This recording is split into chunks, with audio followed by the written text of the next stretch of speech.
আমি জেলা প্রশাসক মহোদয়কে বলবো, কেন আপনাদেরকে এখানে ডেকে নিয়ে স্বাধীনতা দিবসে মুক্তিযোদ্ধাদের সম্বর্ধনা অনুষ্ঠান করেন।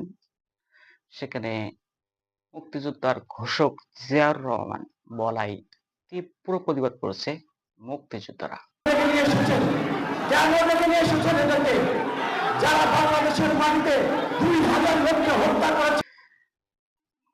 মুজিব সৈনিকরা সব জায়গায় সব মুহূর্তে যুদ্ধের জন্য প্রস্তুত থাকে, তার এটা প্রমাণ করে দিল।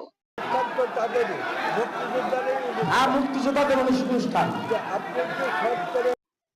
বর্তমানে আওয়ামী লীগ সরকারের নেতাকর্মীরা পালিয়ে বেড়াচ্ছে, এমনকি নেত্রী পালিয়ে গেছে, কিন্তু শেখ মুজিবের সৈনিকরা মুক্তিযোদ্ধারা এখনো বাংলাদেশে আছে।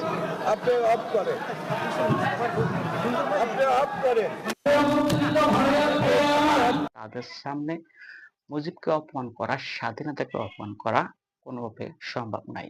এটা তার ঠিক বড় নজির প্রমাণ দিল মুক্তিযোদ্ধারা, এবং সেই অনুষ্ঠান ত্যাগ করলো এবং ভুয়া ভুয়া স্লোগানে সেখানে কি অবস্থা হচ্ছিল সামনে ভিডিওতে। কোনো অধিকার নাই, তাদের কোনো অধিকার নাই এখানে আসা।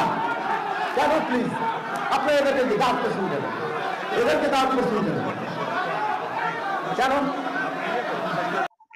অনুষ্ঠানে শুধু বলেছিল যে মুক্তিযোদ্ধার ঘোষক জিয়াউর রহমান, শুধু এ কথাটাই বলাই। মুক্তিযোদ্ধারা তীব্র প্রতিবাদ করে এবং ভুয়া ভুয়া স্লোগান দেয়।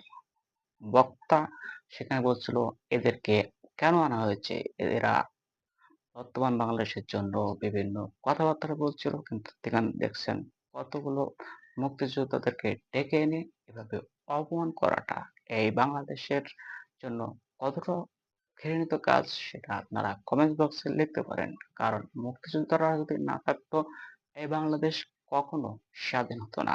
পুরো পশ্চিম পাকিস্তান পূর্ব পাকিস্তানকে সবসময় গোলামি খাটিয়ে গেছে, অত্যাচার করে গেছে, এবং কর নিয়ে তারা পাকিস্তানে পশ্চিম পাকিস্তানে ব্যয় করছে। পূর্ব পাকিস্তানের করের টাকা নিয়ে তারাই বড়লোক হচ্ছে।